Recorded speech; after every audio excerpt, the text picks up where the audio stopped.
네, 오늘 이 시간 함께 나눌 하나님 말씀은 누가복음 3장 23절에서부터 38절까지에 기록되어 있는 함께 이제 읽으셔서 아시겠지만 긴 예수님의 족보에 대한 기록의 내용을 오늘 이 시간 함께 살펴보려고 합니다.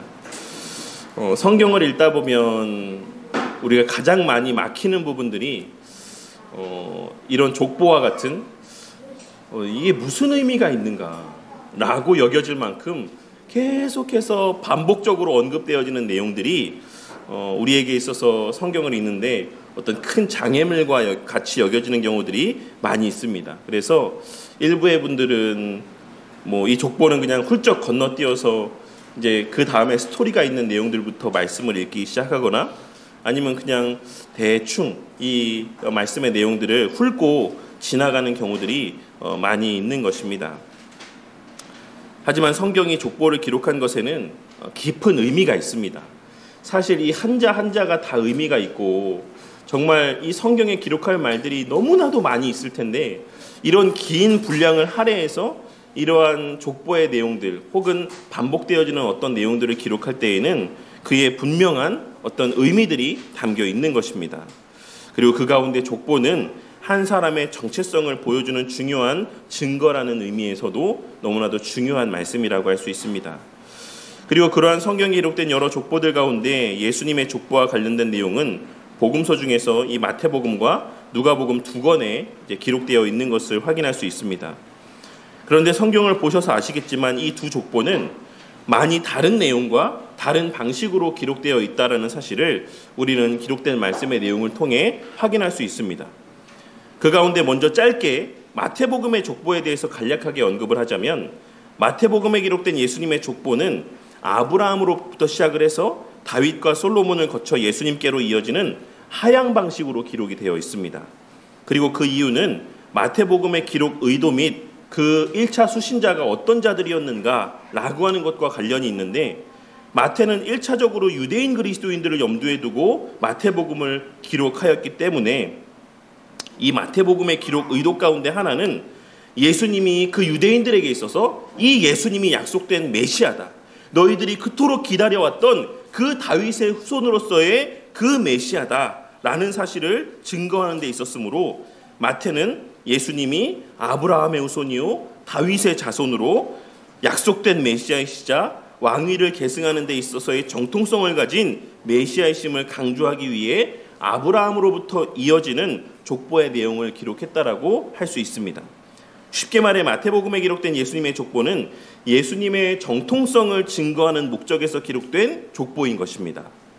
하지만 오늘 우리가 함께 살펴볼 누가복음에 기록된 예수님의 족보는 완전히 다른 관점에서 기록되었다라는 사실을 알 수 있는데 누가는 이 복음서에서 예수님의 족보에 대해 기록하며 예수님에서부터 시작을 해서 위로 거슬러 올라가는 상향식의 방식을 채택하고 있고 아브라함을 그 시작으로 한 마태와 달리 예수님으로부터 거슬러 올라가 아담까지 그리고 더 나아가 하나님에게까지 이어지는 족보의 내용을 기록하고 있는 것입니다.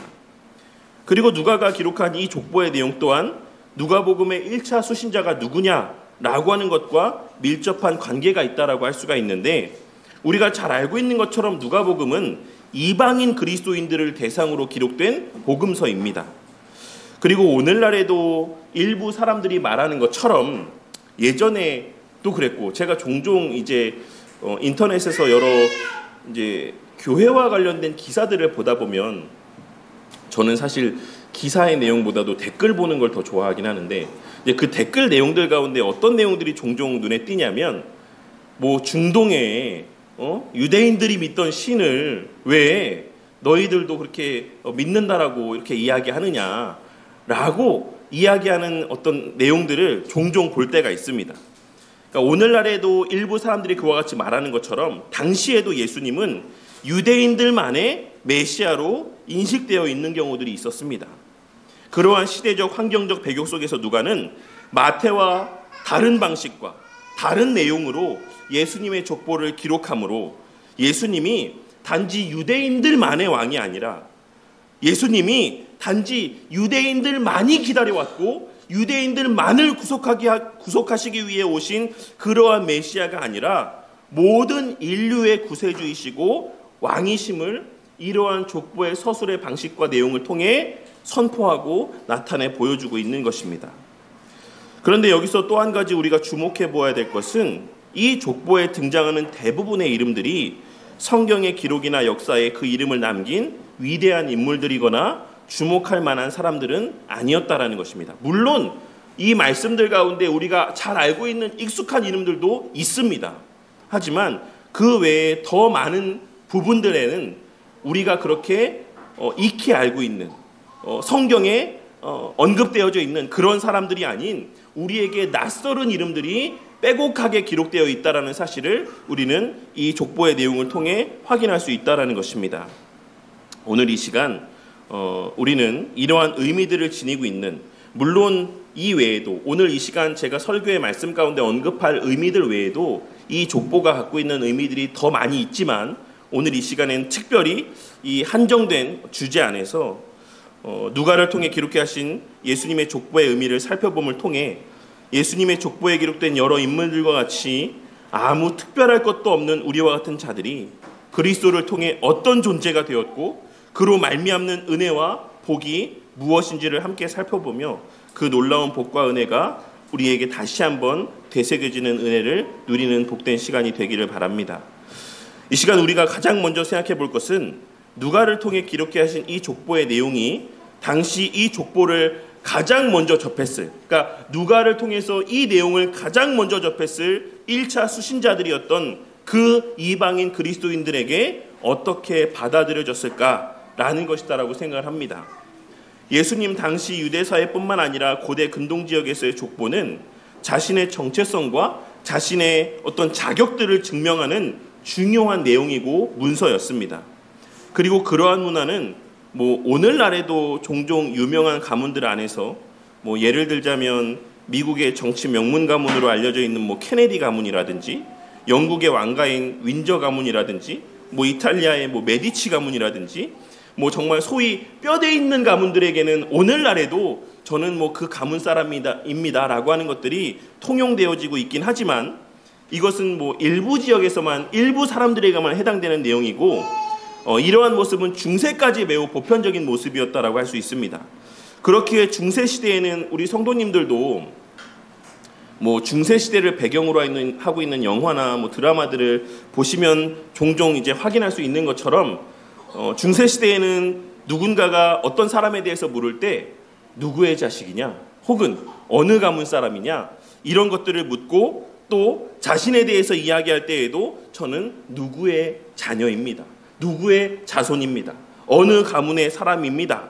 라고 이렇게 이야기하고 있는 것을, 이렇게 표현하는 것을 쉽게 볼 수가 있는 것입니다. 그러니 이러한 문화는 예수님 당시에는 더욱 보편화되어 있던 모습이라고 할 수가 있을 것입니다. 그런데 누가가 기록한 예수님의 족보는 당시 사람들이 생각하고 있었던 예수님에 대한 일반적인 사실들과 조금은 다른 점들이 있었습니다. 이에 대해서 몇 가지 생각해 보자면, 첫째로 예수님의 족보에 대한 기술이 아담에게까지 그리고 더 나아가 하나님에게까지 거슬러 올라갔다라는 것입니다. 당시 사람들에게 있어 유대인들에게는 물론이요 이방인들에게도 예수님의 족보라고 한다면 아브라함으로부터 시작하는 족보에 익숙해져 있었을 것입니다. 왜냐하면 유대인들은 자신들을 늘 아브라함의 자손이라고 생각하고 있었고 그렇게 표현하기를 또 즐겨했기 때문입니다. 그렇기에 당시 이방인 그리스도인들에게 있어 혹은 예수님에 대한 소식을 들었던 이방인들에게 있어 예수님은 앞서 언급했던 것처럼 유대인들이 기다려왔던 그들만의 메시아로 여겼던 경우가 있었을 것이 분명한 것입니다. 그런데 그러한 상황 가운데 누가는 예수님을 아브라함이 아닌 모든 인류의 조상으로 일컬어지는 아담에게까지 그리고 더 나아가 모든 인류를 창조하신 하나님에게까지 연결시키고 있는 것입니다. 이는 예수님이 단지 이스라엘 민족만의 메시아가 아닌 온 인류의 구주이심을 보여줍니다. 그리고 이방인 신자들은 바로 이 지점에서 예수님은 유대인의 메시아이실 뿐 아니라 온 인류의 메시아이시구나. 그러니 그 예수님의 메시아로서의 사역, 그 십자가 대속의 사건이 유대인들과만이 아닌 우리와도 상관이 있는 사건인 것이구나 라고 하는 놀라운 확신을 얻을 수 있었을 것입니다. 둘째로, 이 족보의 내용을 처음 접했던 이들은 이 족보에 기록된 절대 다수의 평범한 사람들의 이름들로 말미암아 위로를 얻었을 것이다라고 생각합니다. 우리 성도님들이 이 본문의 내용을 쭉 읽어보시면서도 아실 수 있는 것처럼 이 족보에 언급된 이름들 가운데에는 성도님들에게 익숙한 이름들도 있겠지만 대부분의 이름들은 낯설고 특별할 것이 없는, 다시 말해 성경 다른 부분에서도 그 이름이 언급되어지고 기록되었거나 혹은 유대 역사 가운데 그 이름이 기록될 만한 특별한 일들을 행한 바가 없는, 그리 주목할 만한 인물들이 아닌 사람들의 이름들이라는 사실을 확인할 수가 있습니다. 그리고 이러한 사실은 당시 많은 외적인 힘듦과 그들이 직면한 여러 어려움들과 제약들로 인하여서 그저 예수님 믿고 그저 함께 모여 예배드리는 것이 그들이 그리스도인으로서 할 수 있는 최선의 모습이었을 당시 성도들에게 많은 위로와 큰 소망이 되었을 것이다라고 생각합니다.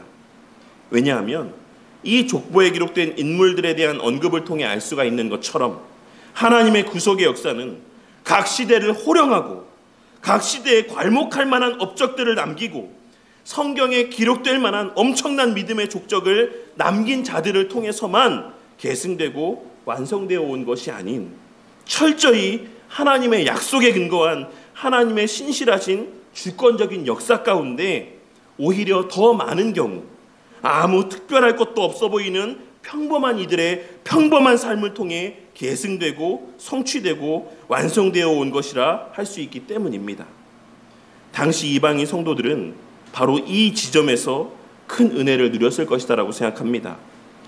비록 자신들의 지금의 처한 현실은 세상을 바꾸고 세상에 괄목할 만한 업적을 남길 만한 그러한 상황들은 아니었지만 그저 매주 모여서 예배드리고 함께 한몸된 교회 안에서의 교제를 나누는 것, 그리고 자신의 주어진 매일의 삶의 자리에서 하나님 앞에서의 코람데오의 삶을 사는 지극히 평범한 삶이 그들이 하나님을 위해 할 수 있는 전부였고 최선이었지만 이 족보의 내용들을 보며 하나님의 구원의 역사는 그처럼 아무런 특별할 것이 없는 평범한 사람들의 하나님 앞에서의 신실한 삶을 통해 이루어져 왔고, 또한 그 주체가 하나님의 절대적인 주권이라는 사실로 말미암아 그 주권적인 언약적 은혜로 예수님의 대속의 사역이 성취되고 완성되었다는 사실로 말미암아 큰 위로를 받고 소망을 갖게 되었을 것이 분명한 것입니다.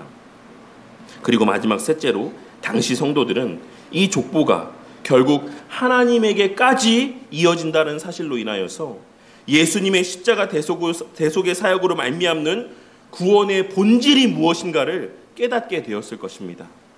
한글 번역 성경에는 요셉의 위는 헬리요, 그 위는 마따시요, 그 위는 레위요, 이런 식으로 번역이 되어 있지만 원문이나 헬라어 원문이나 NIV 성경과 같은 영문 성경에 보시면 있으신 분은 확인해 보시면 아시겠지만 무엇이라고 기록되어 있습니까? The son of Heli, The son of 마따, The son of 레비 라고 기록이 되어 있는 것을 알 수 있고, 그 마지막은 The son of 아담, The son of God 이라고 기록되어 있는 것을 확인할 수 있습니다. 그러니 이 족보의 내용은 실제로는 원문 가운데에는 아담은 하나님의 아들이니라 라는 말로 끝맺음하고 있는 것입니다. 이는 예수 그리스도를 통해 인간이 다시 하나님의 아들로, 하나님의 자녀로 회복되어질 것이다라는 복음을 선포하고 있는 것이다라고 할 수 있습니다.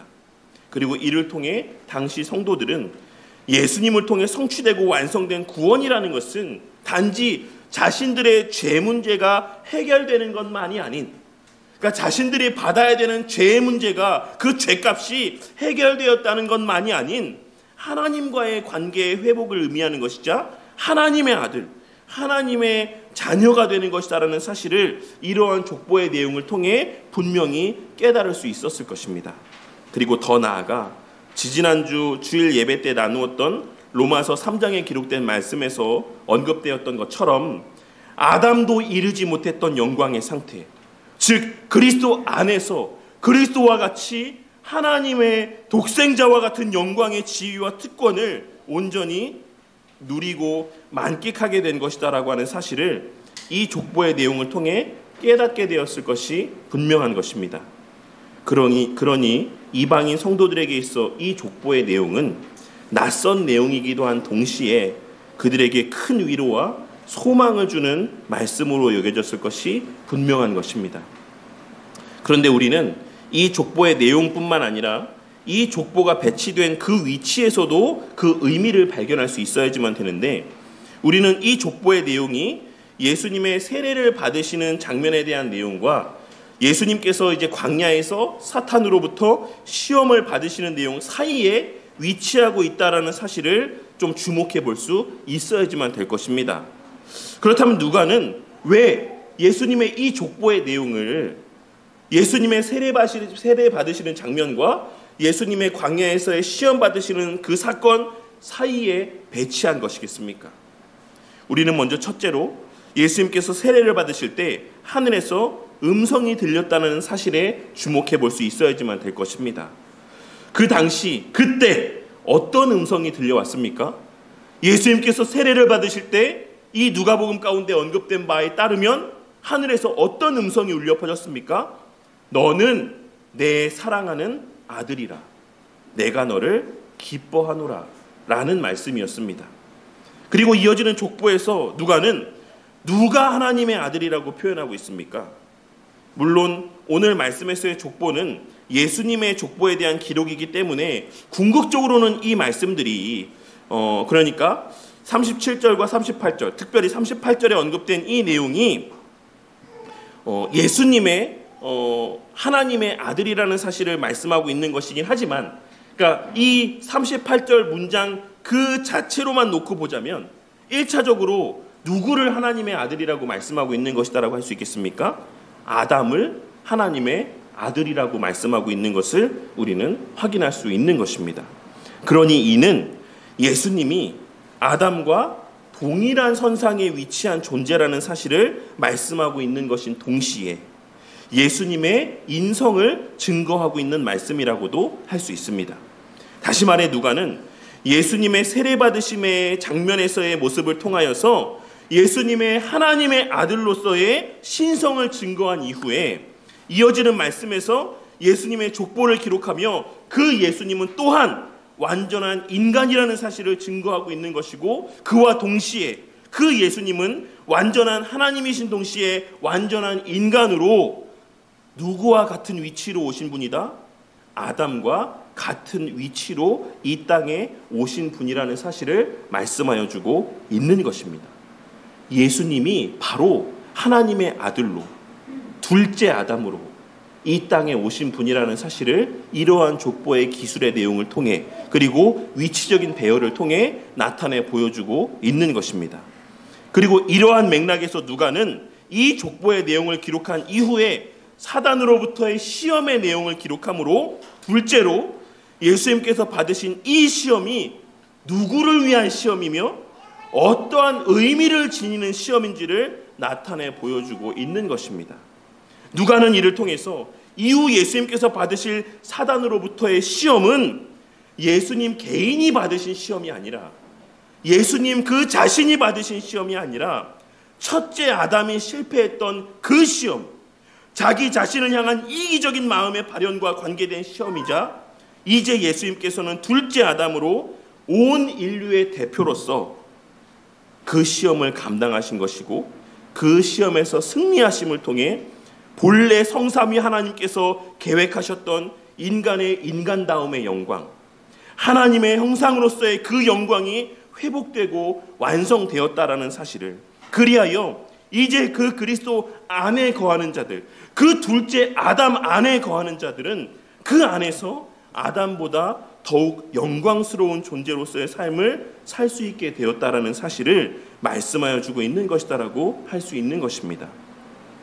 따라서 오늘 말씀에 기록된 이 예수님의 족보는 단순히 예수님이 누구의 자식이다 라고 하는 사실을 말씀하여 주고 있는 것이 아닌, 예수님의 세례와 예수님의 시험 사이에서 예수님의 하나님의 아들이자 참된 인간이라는 그 정체성과 그 참 하나님 되심과 참 인간 되심으로 감당하실 사역인 둘째 아담으로서의 온전한 순종을 연결하는 다리의 역할을 감당하는 말씀이라고 할 수 있는 것입니다. 그렇다면 이 사실들이 오늘날을 살아가는 우리에게 주는 유익은 무엇이겠습니까? 우리는 오늘 말씀을 통해 우리도 본래 외인들이었다라는 사실과 하나님의 은혜로 그리스도께 접붙임 바 되어 돌 감람나무였던 우리가 이제 우리 주 예수 그리스도 안에서 참 감람나무 가지가 되었다라는 사실을 깨닫게 됩니다. 우리는 오늘 말씀에서 그 위는 아담이요 그 위는 하나님이시니라 라고 하는 말씀을 통해 우리 주 예수 그리스도 안에서 우리의 존재는 하나님에게까지 소급된 존재라는 사실을 깨닫게 되는 것입니다. 그리고 이와 관련하여서 하이델베르크 요리문답 49문답에서는 다음과 같이 고백을 하고 있습니다. 그 그리스도께서 하늘에 오르심은 우리에게 어떤 유익을 줍니까? 예수님의 승천하심이 우리에게 어떤 유익을 줍니까? 첫째, 그리스도는 우리의 대언자로서 하늘에서 우리를 위해 그의 아버지 앞에 간구하시는 유익을 얻게 됩니다. 둘째, 우리의 몸이 그리스도 안에서 하늘에 있으며 우리의 몸이 그리스도 안에서 하늘에 있으며 우리의 영혼을 얘기하지 않습니다. 우리의 몸이 그 그리스도와 연합 가운데 그리스도 안에서 하늘에 있으며 이것은 머리 되신 그리스도께서 그의 지체인 우리를 그에게로 이끌어 올리실 것에 대한 확실한 보증이 된다는 유익이 있습니다. 그리고 셋째로 그리스도는 그 보증으로 그의 성령을 우리에게 보내시며 우리는 성령의 능력으로 말미암아 그리스도께서 하나님 우편에 앉아 계신 위의 것을 구하고 땅의 것을 구하지 않는 유익을 누리게 됩니다 라고 대답을 하고 있습니다. 그리고 이와 같은 사실들로 말미암아 우리는 우리 주 예수 그리스도 안에서 지난 시간 로마서 말씀을 통해 나누었던 바와 같이 이제 우리가 우리 주 예수 그리스도 안에서 아담도 이르지 못했던 하나님의 영광에 이르게 되었다라는 사실을 깨닫게 되는 것입니다. 아담이 자신의 힘으로 다다르고 싶어 했던, 아담이 자신의 힘으로 그토록 다다르고 싶어 했던 하나님과 같이 되어지는 그 상태의 복을 아담이 어떤 유혹에 넘어진 것입니까? 아담이 어떤 죄의 유혹 가운데 넘어진 것이었습니까? 너가 하나님과 같아질 것이다라는 유혹에 넘어진 것이 아닙니까? 그토록 아담이 자신의 힘으로 다다르고 싶어 했던 그 하나님과 같이 되는 상태의 복을 이제 우리는 우리 주 예수 그리스도 안에서 우리 예수님을 통하여 온전히 누리고 만끽할 수 있게 된 것입니다. 그런데 우리는 많은 경우에 우리가 본래부터 아벨과 같은 존재였고 본래부터 에녹과 같은 존재였으며 본래부터 야곱과 같은 존재였다라고 생각하며 살아갈 때가 많습니다. 우리가 본래부터 참 감람나무였으며 성경에 기록된 예수님의 예표들이 마치 우리의 예표인 것처럼 생각하며 성경의 말씀을 읽고 그러한 착각 가운데 살아갈 때가 많이 있다라는 것입니다. 하지만 오늘 말씀을 통해 다시 한번 분명히 기억하시기를 바랍니다. 우리는 본래 날 때부터 가인과 같은 자들이었고 라멕과 같은 자들이었으며 에서와 같은 존재들이었습니다. 저나 우리 성도님들 모두는 아브라함과 같은 자, 모세와 같은 자들이기를 원하지만 실상 우리는 성경에 기록된 수많은 죄인들 가운데 한 사람에 불과했다라는 사실을 오늘 말씀을 통해 다시 한번 깨닫고 되새기는 은혜가 있기를 바라는 것입니다. 그러했던 우리가 우리 주 예수 그리스도로 말미암아 에녹과 같은 자로 여김받게 되고 아브라함과 같은 자로 여김받게 되었을 뿐만 아니라 더 나아가 하나님과 같은 자로, 하나님과 같은 존재로, 예수님과 같은 존재로 여김받게 된 것이라는 사실을 오늘 말씀을 통해 우리는 반드시 깨달을 수 있어야지만 된다는 것입니다. 우리는 그 그리스도 안에서 이미 하나님과 같아지고 예수님과 같아진 존재가 되었다는 사실을 명심하시기를 바란다는 것입니다. 우리는 그 복을 그리스도 안에서 그리스도의 몸으로서 누리게 되었습니다. 우리는 그 영광을 이제 그 그리스도 안에서 그 그리스도의 몸된 교회로서 누리게 되었습니다. 그리하여 이 그리스도의 몸된 교회 공동체 안에서 우리를 대신하여 시험에 승리하신 우리 주 예수 그리스도로 말미암아 예수님과 같이, 하나님과 같이 이타적인 삶을 살아갈 수 있는 존재들이 되었고, 그러한 서로를 향한 이타적인 사랑의 섬김을 통해 하나님의 나라와 그 영광을 누리고 만끽하며 살 수 있는 존재들이 된 것입니다.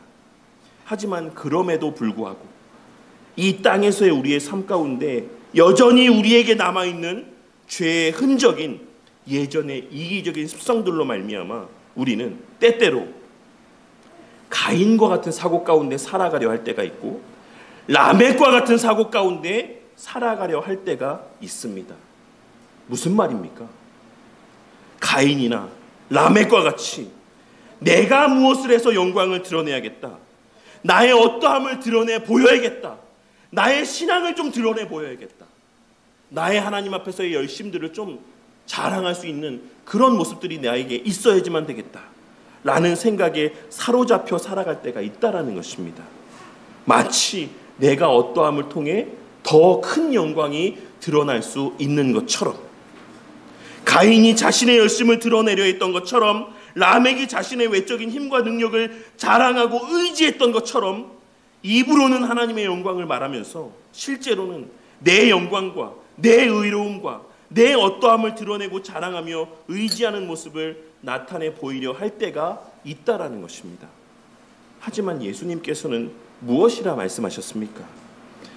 예수님은 단 한 번도 당신의 백성들을 향해 세상에서 무엇인가를 이루라고 말씀하신 적이 없습니다. 예수님은 단 한 번도 세상에서 무엇인가가 되라고 말씀하신 적이 없습니다. 심지어는 우리가 많이 오해하고 있는 빛과 소금의 비유에서도 너희가 빛이 되고 소금이 되라고 말씀하신 것이 아니라 너희는 빛이다, 너희는 소금이다 라고 말씀하셨다라는 사실을 우리는 잊어서는 안 되는 것입니다. 예수님은 당신의 백성들을 향해서 세상에서 총리가 되라, 세상에서 부자가 되라, 세상에서 괄목할 만한 업적을 남기는 자들이 되어라, 그래서 내 영광을 드러내는 자들이 되라 라고 말씀하신 적이 없으시다라는 것입니다. 왜냐하면 우리는 이제 우리 주 예수 그리스도 안에서, 그의 몸된 교회라는 이 공동체 안에서 이미 영광스러운 존재들이 되었고, 이미 예수님과 같은, 하나님과 같은 자들이 되었기 때문입니다. 이제 우리가 여기에 더할 그 어떠한 영광의 분깃도 남아있지 않은 것입니다. 그렇게 예수님께서는 하나님을 사랑하라 말씀하시고 내 이웃을 내 몸과 같이 사랑하라 말씀하시며 이미 주어진 그 은혜를 누리고 만끽할 것에 대해서만 강조하시고 말씀하셨던 것입니다. 이제 내 안에서 너희들이 하나님을 사랑할 수 있게 되었고, 이제 내 안에서 너희들이 그 이웃을 네 몸같이 사랑할 수 있게 되어지는 그런 존재들이 되었으니 나로 말미암아 허락된 그 은혜와 복을 내 몸된 교회 안에서 충만히 누리고 만끽해라. 서로 누리며 만끽해라. 그러하면 그 숨겨지지 아니하는 밝음과 그 숨겨지지 아니하는 맛이 세상 속에서도 밝히 드러나고 증거될 것이다 라고 말씀하셨던 것입니다. 아닙니까? 제 말이 틀렸습니까? 그렇다면 사도들은 무엇이라고 말하였습니까? 요한 사도는 요한일서 4장 7절과 8절 말씀에서 사랑하는 자들아, 우리가 서로 사랑하자. 사랑은 하나님께 속한 것이니 사랑하는 자마다 하나님으로부터 나서 하나님을 알고, 사랑하지 아니하는 자는 하나님을 알지 못하나니 이는 하나님은 사랑이심이라라고 말씀하였고, 바울 사도는 에베소서 4장 1절에서 3절까지의 말씀에서 그러므로 주 안에 갇힌 내가 너희를 권하노니 너희가 부르심을 받은 일에 합당하게 행하여 모든 겸손과 온유로 하고 오래 참음으로 사랑 가운데서 서로 용납하고 평안에 매는 줄로 성령이 하나 되게 하신 것을 힘써 지키라라고 말씀하므로, 이제 우리가 힘쓰고 애써야 될 것은 무엇인가를 새로운 것을 이루고 무엇인가 더 새로운 것을 성취하고 드러내는 것이 아니라 이미 주어진 은혜 안에서 서로 사랑하며 사랑이신 하나님을 누리고 만끽하며 그 사랑이신 하나님을 성령이 하나 되게 하신 것을 힘써 지키는 삶 가운데 드러내는 삶을 사는 것이다라는 사실을 분명하게 말씀하고 있는 것입니다. 이 사실을 깨닫고 저나 우리 성도님들이나 우리 모두가 하나님의 영광이라는 그럴듯한 명분에 사로잡혀서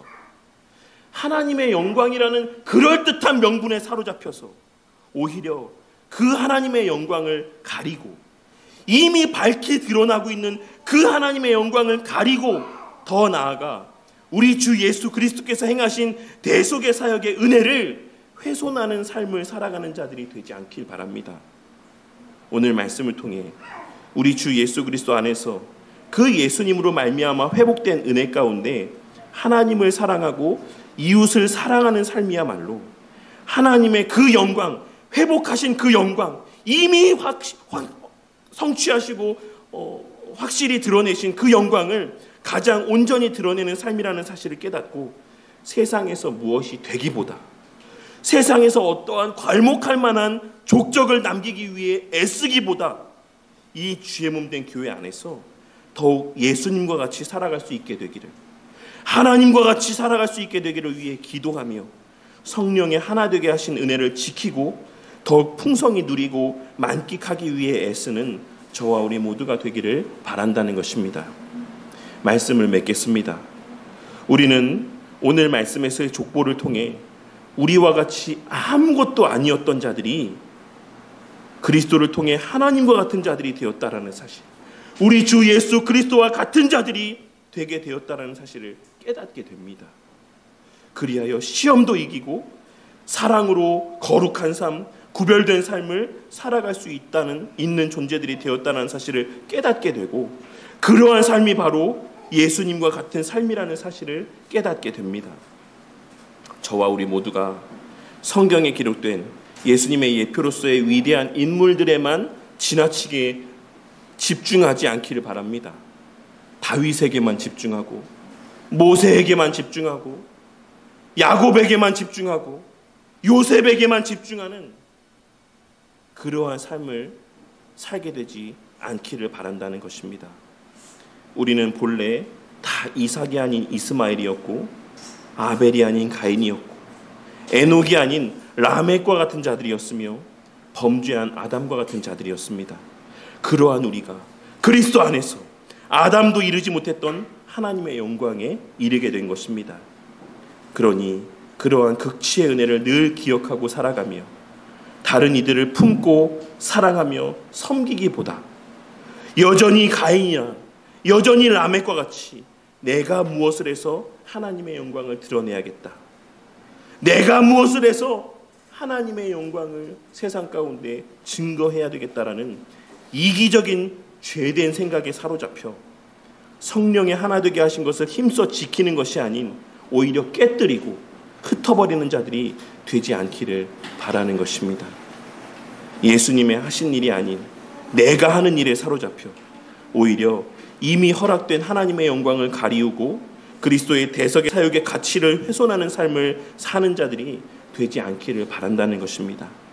이 사실을 깨닫고 비록 사람들의 생각에는 우리의 교회적 삶, 매주에 그 예배를 드리는 삶, 그 안에서 서로를 사랑하며 섬기며 지내는 이러한 삶의 모습이 아무것도 아닌 것처럼 여겨질지라도 하나님의 영광은 회복되고 성취된 은혜 안에서 그 은혜를 성도들과 함께 온전히 누리고 만끽하는 바로 그러한 별것 아닌 것처럼 보여지는 평범한 그리스도인의 삶, 평범한 교회적 삶을 통해 극치로 드러나는 것임을 깨달음 가운데 진심으로 서로를 사랑하고 섬기며 둘째 아담에 속하여 하나님과 같아진 자로서의 그 극치의 영광을 우리에 속한 이 세상과 지역사회 안에서 온전히 발현하는 삶을 살아가는 저와 우리 모두가 되기를 주님의 이름으로 간절히 축원합니다.